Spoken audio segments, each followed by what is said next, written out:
Atëherë Flamurtari ra nga Superliga me një sezon i cili ishte i luftuar deri në fund, por çfarë ndodhi? Pra ku dështoi kjo skuadër?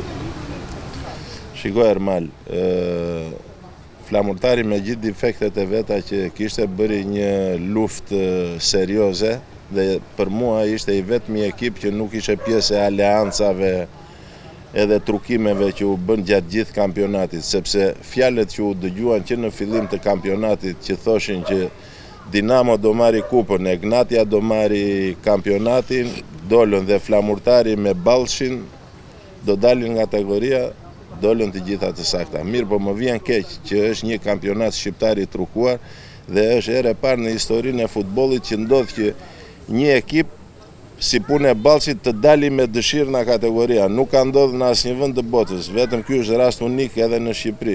Biles, po të shikosh edhe të dhënat e fundit që ka shkruar UEFA, më duket diku edhe tek panorama i lexova që 4 vitet e fundit të këtij kampionatit është kampionati më i dobët në Evropë. Kështu që si ka mundësi që një kampionat kaq i dobët mos të ketë një ndryshim formule. Kjo sepse i qarqeve të caktuara që janë në futboll u leverdis që të mbajnë këtë futboll se e kanë futbollin nën kontroll. Se nuk është vetëm punë e futbollit, tu është dhe puna e arbitrave.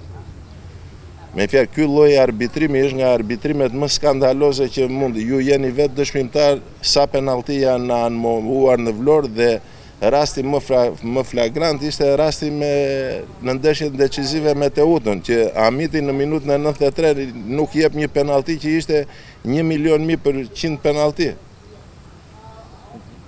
Apo jo qëra?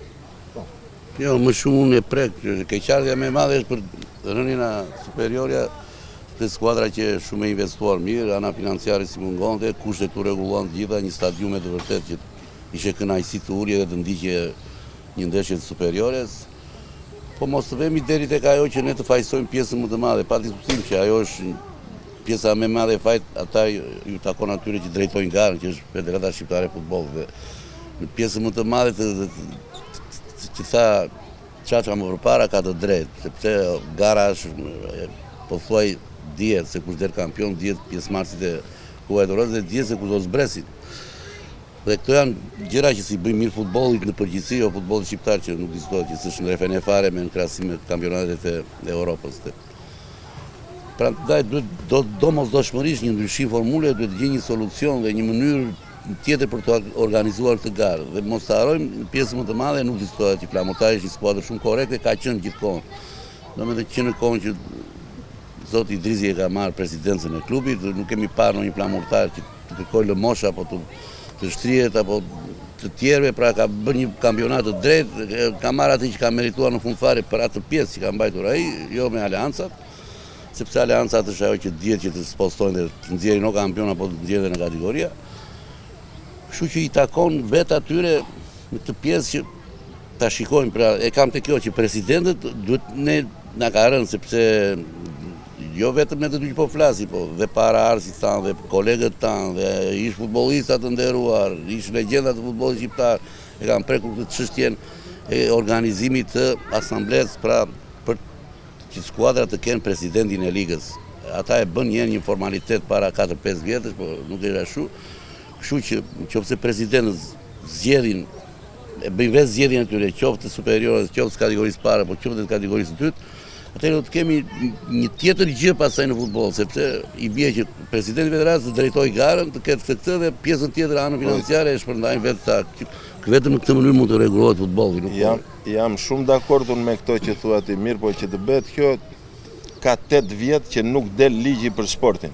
Ti po nuk bëre ligjin për sportin, po nuk bëre ligjin e sponsorizimeve, siç e ka gjithë bota. Edhe atëherë s'kish dalë ligji për sportin, çka para 5 vjetësh sikur nuk mbaj mend mirë emrin se kush u zgjosi presidenti i ligës, po e mbani mend. Kjo nuk ka lidhje fare, sepse president mund të jetë në një kryetari kryetari i bashkisë që jep lekët për qytet, për komunitet dhe për skuadrë, dhe ai mund të jetë ka të drejtën e votës si president që ta zgjedhë Pra, për mua është një neglizhencë ose është një, nuk e di, ose është një të ndryshojë numri i skuadrave? pa diskutim. Për mendimin tim, në qoftë si çeri koha dhe vitet që po vinë, për të patur një kampionat dhe kjo është kryesorja për të trequr dhe sportashtin, kjo është më shumë që për të trequr njerëz në stadiume, për mua duhet të jetë kampionati bëhet me 14 skuadra. Po preteksti është jo ana financiare, jo kështu.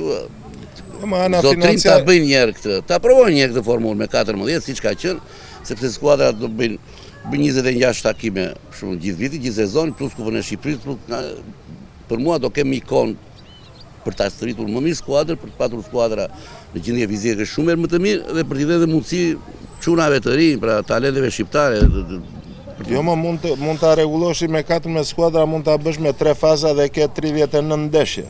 Plus ndeshjet e Kupës Republikës, plus edhe ndeshjet që janë ekipet në Evropë dhe bëhet dhe një kampionat që është edhe pak kampionat i fort. Nuk e parë dhe anën financiare që pretendojnë dhe po ta bëjnë është dhe financa që sa më shumë ndeshje argjon. Po të dali të bëhet ligji për sportit, të bëhet dhe ligji sponsorizimet, të gjitha ekipet do kenë mundësi që të jenë mirë nga ana financiare. Ajo që thoti po bë ligji për sportin dhe kështu nuk të prandaj thashëm që federata dhe në vend të dytë atje, presidenti organizon garën, merr me ekipet kombëtare çka ka atë pjesën e tij, pastaj se garën e kampionateve organizon vetë presidenti. Kjo është ja urojmë të vi sa më shpejt. Dhe pastaj kanë tek niveli i kampionatit që tha e prekur Çaça që këto 4 sezonet e fundit kanë qenë me të vërtet shumë skandaloze. Do të shikosh një ndeshje në kryeqytet Dinamo Tirana, apo të shikosh një ndeshje Dinamo Elbasani me 500 tifoza, që këtu është dështim komplet i kësaj formule. Kjo është e keqja e këtij kampionati, se për shembull, siç e thash në fillim, Flamurtari ka të metat e veta, nuk diskutohet që bëri një kampionat të dobët nga ana teknike dhe nga ana sportive, po me gjithë të metat e vet, Flamurtari i ra pa drejtësisht dhe me gjithë këto të meta është i vetmi stadium në Republikë, po të shikoni që ka mbledhur nga 4.000 nga 5.000 dhe nga 6.000 teleshikues, duke qenë pothuajse gjithmonë në vend të fundit. Kështu që pa diskutim për mua federata duhet të shohë ndryshimin e formulës që të sjellë edhe sportdashtit në për stadiume. Plus kësaj duhet të shifet edhe për mua siç në kohën tonë doli një ligj që luanin 2-18 vjeçar, ka një pjesë loje. Ka ardhur koha që, siç po e kërkojnë dhe shumë vende të tjera, po e kërkon Italia, po e kërkon Gjermania. Në Lega Pro dhe në Serie C Italia ka me detyrim një lojtar. Që të filloj 18 të lodhi dhe një 17, kurse në diletanti ka të detyruar të lodhi, të ketë 4-16 vjeçar, njëri të lodhi.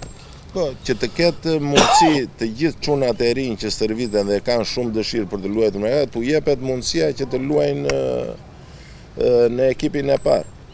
Sepse ti duke marrë gjitha lojtarë me fjalë 10 lojtarë, 11, 12 lojtarë, ka humbur sensi i akademive. Akademit nuk po prodhojnë më futbollistë sepse është bërë shumë e vështirë që këta të futen në ekipin e parë, duke parë që të gjitha ekipet duan lojtarë gati për sezonin. Do të ringrihet ky Flamurtar dhe si mund të ringrihet? Pra, e shikoni ju, e parashikoni një rikthim të shpejtë në Superligë? Tani na vet kushtet që të afron qyteti jonë, Flamurtari, ne kemi thënë qinter, Flamurtari është një panel e rëndë, është mark, kur i thonë. Mendoj që presidenca i ka të gjitha mundësitë për ta rikthyer në superiore. Për mua jam e sigurt që Flamurtari vitin tjetër do jep prapë në Superligë. Mirë po, unë jam me fjalë që investimet që duhen bërë këtë vit të bëhen investimet të sakta dhe të kemi parasysh që dhe për vitin tjetër këto afrimet që do bëjmë si vjet të paktën të kemi 60-70% të këtyre lojtarëve që do i kemi si vjet, t'i kemi edhe vitin tjetër, sepse është shumë vështirë për të krijuar një ekip të mirë duke bërë blerje gjithmonë nga 15, nga 16 dhe 17 lojtarë. Megjithatë, jam i sigurt që nga presidenca e këto që do bëhen zgjedhjet më të mira për ta ngritur Flamurtarin sa më shpejt në Superligë. Me fjalë vitin tjetër jam i sigurt që Flamurtari do jetë në Superligë. Një këshill për Mercaton ke?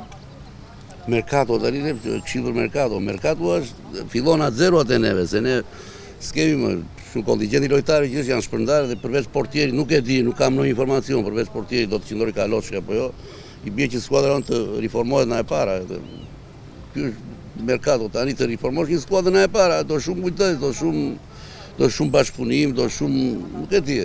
Mënyra si ta zgjidhin ata si kanë bërë, ne shpresojmë në biseda që kemi patur qoftë me presidentin e vogël, me zotin Ensar Idrizi, thotë që do të bëjmë një skuadër, fituese një skuadër, ja urojmë me gjithë zëmër se ne flamurtarin e kemi shpirtin tonë, jetën tonë nuk është. Dhe na vin keq, duhet sa më shpejt që të vemi tek ajo që theti më para, të ngjitja ku na takon neve, ku i takon qytetit të tjetër, na të thonë.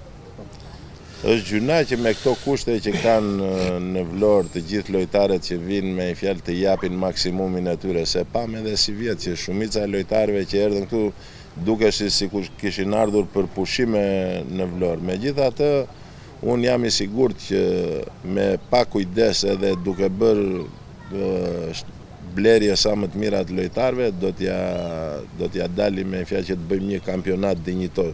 Sepse dhe skuadrat e tjera me qa kemi dëgjuar si Pogradeci, si Lezhë, si ekipet e tjera, kanë bërë goxha investime për të ngjitur dhe ata në Super League dhe ma merr mendja që dhe në kategorinë e parë do jetë një kampionat i fortë, nuk do jetë kampionat i lehtë.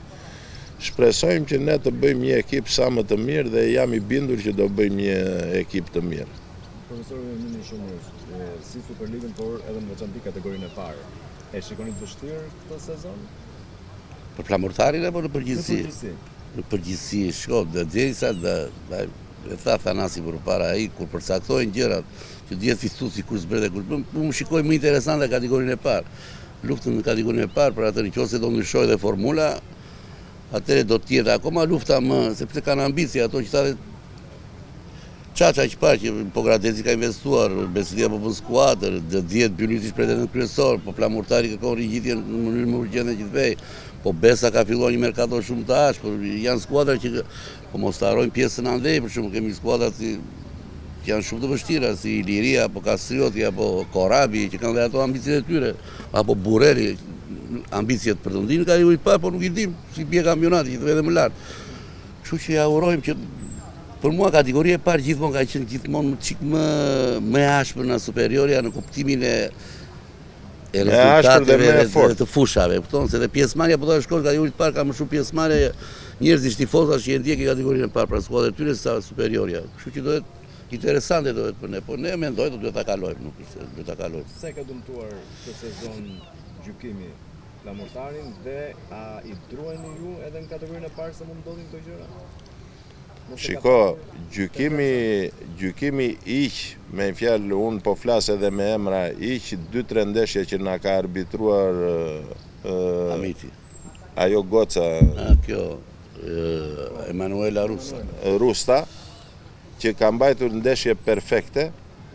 Të gjithë arbitrat që kanë ardhur në Vlorë kanë luajtur flamurtarin 70-30. 70-30 me fjalë kondra flamurtarit të gjithë. Nuk kam mundësi që ne të kemi 4 ndeshje me Teutën dhe 3 ndeshje të kemi Amitin dhe 3 ndeshje të humbasim me faje shumë të rënda të Amitit. Se nuk është vetëm faje e Amitit, është dhe faje atyre që kanë qenë në VAR.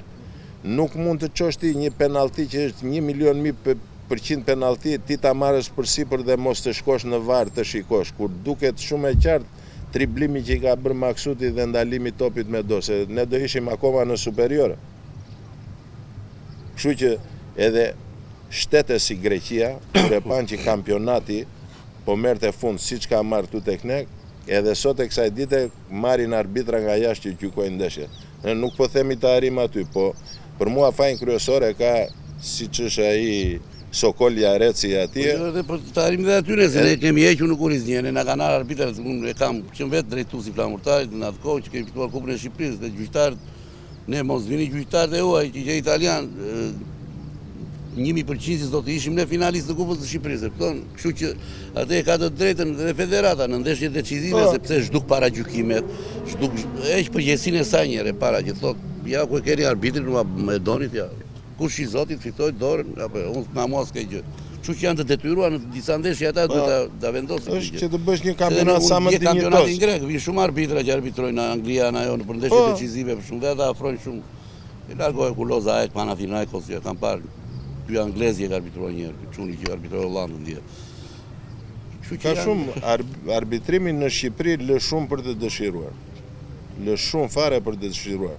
Sepse arbitrat duke marrë dhe këta arbitrat ndërkombëtar, që për mua nuk janë ndërkombëtar, sepse kur duan mund të arbitrojnë shumë mirë, nuk mund të lozësh ti ekipet që janë, sepse këtu ç'a ndodh, arbitrat këtu janë të mirë i formuar. Po them që filan lojtar ka 3 kartona të verdh. Kush është ndeshja tjetër? Është flamurtari Teuta. Cilët janë lojtarët e flamurtarit me 3 kartona të verdh? Është filani. Atëre, po të shikosh, të gjithë lojtarët kanë marrë kartona të verdh për mos të luajtur ndeshjet për të çuar ta kampionatin aty ku duhet. Edhe turpi më i madh është që faza e 4 e këtij kampionatit, po them edhe këtë them me gjithë bindje nga që kam qenë edhe aty afër, vetëm flamurtari ka luajtur në mënyrë të ndershme. Të gjitha ndeshjet ishin e trukuar. Egnatia la ndeshje, Teuta la ndeshje, Vllaznia la ndeshje, Ballçi la ndeshje. Të vetëm që kemi luftuar dhe nuk kemi lënë ndeshje kemi qenë ne.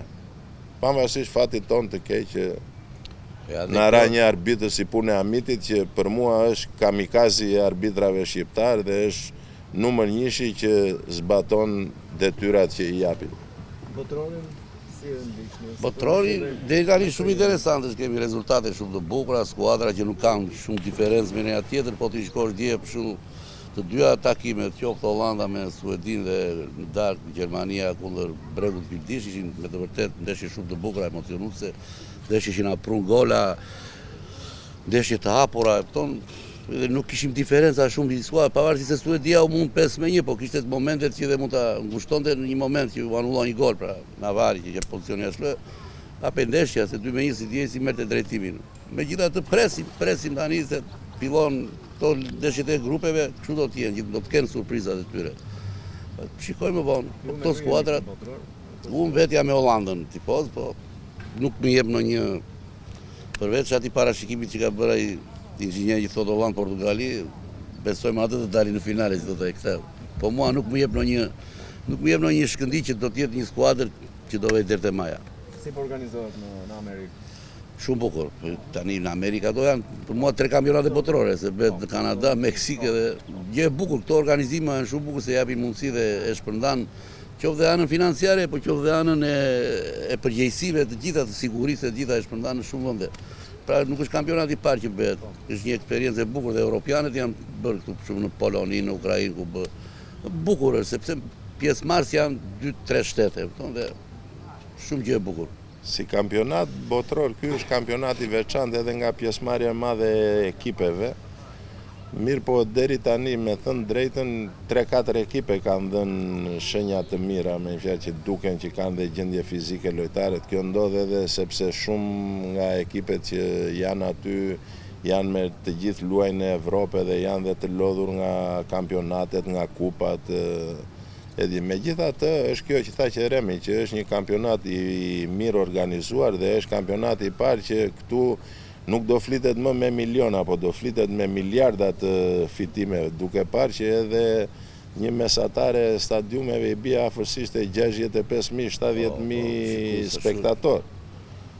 Unë për vete jam tifoz i Brazilit edhe shpresoj që pas kaq vitesh të marrim edhe ne në një kampionat. Radhën e ka Hollanda, se s'ka marrë asnjë, ju keni marrë. Pastaj një tjetër Ermal, ju e keni parë dhe vetë se keni qenë dhe vetë aty, një organizim shumë të bukur që ka bërë klubi Flamurtarit me atë fan zone aty që mblidhen gjithë sportdashtit dhe po të shihni ka çdo natë është gjë e bukur me atë ekran aq të mirë dhe me gjithë ata turistët e huaj që vinë aty dhe që festojnë si për Gjermaninë, si për Hollandën e për gjithë. Urojmë deri në fund që të shikojmë një kampionat sa edhe shpresoj me që jemi kundërshtar të dalin në finale Brazil-Hollandë. Se zve nuk e ndodh. E bukur atmosfera në sheshin e Flamurit. Po e bukur, shumë bukur. Me që vëllarati falenderojmë Bashkim Lore dhe presidentin Idrisi që kanë organizuar në bashkëpunim një gjë shumë të bukur. Kjo i afron qytetit dhe komunitetit një gjë të veçantë. Dhe po ta shikosh me të vërtetë është gjë e bukur. Ai ekrani, ajo pjesëmarrja atje më vonë do vinë ndeshjet që Do filloj sita që do vinë skuadrat më të mira, më pjesëmarrje do ketë them unë atje, sepse do ketë ndeshje më të bukura. Faleminderit.